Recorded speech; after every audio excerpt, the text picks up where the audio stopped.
விவிஸ் கிச்சனுக்கு நான் உங்களை வரவேற்கிறேன். சுவையான சுண்டைக்காய் புளிக்குழம்பு எப்படி செய்யறதுன்னு பார்க்க போகிறோம். வாங்க வீடியோக்குள்ளே போகலாம். சுண்டைக்காய் வத்த குழம்பு கேள்விப்பட்டிருக்கோம், சாப்பிட்ருக்கோம். அது என்ன சுண்டைக்காய் புளிக்குழம்பு அப்படின்னு கேட்டிங்கன்னா, அதுக்கு முன்னாடி நீங்கள் நம்ம சேனலை சப்ஸ்கிரைப் பண்ணலாம். சப்ஸ்கிரைப் பண்ணிக்கோங்க. நோட்டிஃபிகேஷனில் ஆல் அப்படின்ற பட்டனை ப்ரெஸ் பண்ணிக்கோங்க. ஃப்ரெண்ட்ஸ் ஃபேமிலி கூட ஷேர் பண்ணிக்கோங்க. நான் ஒரு 3 பேருக்கு தேவையான அளவு இன்றைக்கி சமைச்சிட்ருக்கேன். ஒரு 25 சுண்டைக்காய் அளவுக்கு நல்ல பெரிய பெரிய பெரிய காயாக இருந்தது. நல்லா தட்டி எடுத்துக்கிட்டேன். அதுக்கப்புறம் ஒரு ½ அன் ஹவர் முன்னாடியே ஒரு நல்ல எலுமிச்சங்காய் அளவுக்கு புளி ஊற வச்சுருந்தேன். அந்த புளி விழுத கரைச்சிட்டு அதில் ஒரே ஒரு பழுத்த தக்காளி நல்லா கரைச்சிட்டு ரெடியாக வச்சுக்கணும் புளி கரைசலை. அதுக்கப்புறம் பேன் ஹீட் பண்ணி அதில் வடகம்னு சொல்லுவோம் இல்லையா, குழம்பு தாளிக்கிற வடகம் தாளித்து, அதுக்கப்புறம் ஒரு 6 போல் சின்ன வெங்காயத்தை கட் பண்ணி சேர்த்துக்கோங்க. அதுக்கப்புறம் சுண்டைக்காய் போட்டு வதக்குங்க. அது வதங்கினதுக்கப்புறம் நம்ம புளி கரைசல் எடுத்து ஊற்றிடுங்க.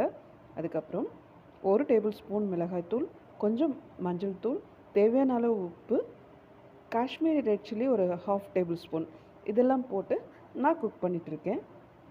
ஒரு 20 நிமிஷம் போல் எனக்கு குக்கிங் டைம் ஆச்சு. நீங்கள் புளி எப்படி தண்ணியாக கரைக்கிறீங்களா இல்லை கொஞ்சம் திக்காக கரைக்கிறீங்களா, அதை பொறுத்து உங்களோட குக்கிங் டைமும் டிஃபர் ஆகும்.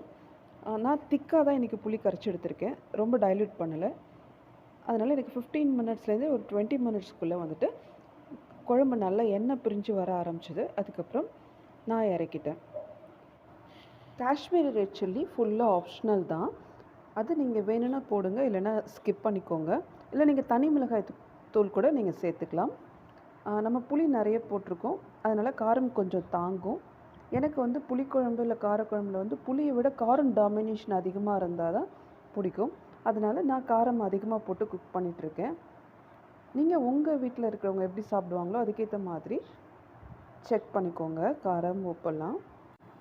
இந்த சுண்டைக்காய் நம்மளுக்கு எல்லாருக்குமே ஈஸியாக கிடைக்கக்கூடிய ஒரு காய் தான். இது ஒரு லேசான கசப்புத்தன்மை வாய்ந்த காய். அதனால் இதை நம்ம அடிக்கடி ஃப்ரீக்வெண்ட்டாக ஃபுட்டில் எடுத்துக்கிறது, குழந்தைங்களுக்கு கொடுக்கறது ரொம்ப நல்லது. இதை நம்ம சாம்பார் கூட வைக்கலாம். சாம்பாரே ரெகுலராக வச்சா நமக்கு ஒரு போர் அடிச்சிடும் இல்லையா, அதனால் ஒரு சேஞ்சாக புளிக்குழம்பும் வைக்கலாம், பொரியல் கூட பண்ணலாம். நம்ம அடுத்த வீடியோவில் பொரியல் பற்றி ரெசிபி பார்க்கலாம். இதில் இருக்கக்கூடிய ஹெல்த் பெனிஃபிட்ஸ் என்னென்னு தெரிஞ்சால் நீங்கள் ரொம்ப ஆச்சரியப்படுவீங்க. ஆமாம் ஃப்ரெண்ட்ஸ், இதில் பார்த்தீங்கன்னா வைட்டமின் சி ரிச்சாக இருக்குது. அதனால் நமக்கு இன்ஃபெக்ஷன்லாம் வராமல் இது ப்ரொடெக்ட் பண்ணும். அது மட்டும் இல்லாமல் கிட்னி ஃபங்க்ஷன்ஸை ப்ராம்ப்டாக ஒர்க் ஆகிறதுக்கு இந்த சுண்டைக்காய் ஹெல்ப் பண்ணும். அது மட்டும் இல்லாமல் பார்த்திங்கன்னா ஃபீவர்லாம் வந்ததுன்னா அதை எதிர்ப்பு போராடுறதுக்கு இந்த சுண்டைக்காய் நமக்கு ஹெல்ப் பண்ணும்.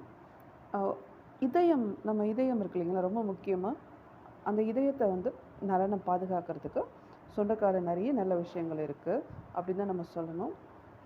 லேடிஸ்க்கு இருக்க அந்த மெனிஸ்ட்ரேஷன் அந்த ப்ராப்ளம்லாம் சரி பண்ணுறதுக்கு இது ஹெல்ப் பண்ணுது. நம்மளோட சுகர் பேஷண்ட்லாம் இருக்காங்க இல்லையா, அவங்களோட டயபெட்டிஸை ஒரு கண்ட்ரோலில் வச்சுக்கிறதுக்கும் சுண்டைக்காய் ஹெல்ப் பண்ணுது. அது மட்டும் இல்லாமல் அனீமியான்னு சொல்லக்கூடிய ரத்த சோகை வராது இது ரெகுலராக சாப்பிட்றவங்களுக்கு. டைஜஷன், அதாவது செரிமானத்தன்மையை அதிகப்படுத்துறது. உங்களால் நம்ப முடியுதா? இல்லை இல்லையா, இவ்வளோ ஹெல்த் பெனிஃபிட்ஸ் இதுக்கு மேலேயும் நிறைய இருக்குது.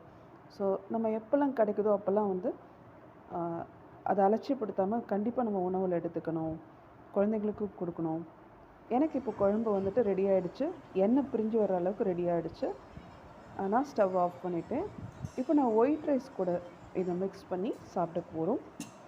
நீங்களும் செஞ்சு பார்த்துட்டு உங்களுக்கு எப்படி வந்ததுன்னு எனக்கு கமெண்ட்டில் சொல்லுங்கள். உங்களுக்கு வேறு என்ன வீடியோ வேணும்னு கமெண்ட்டில் சொல்லுங்கள். இதை உங்கள்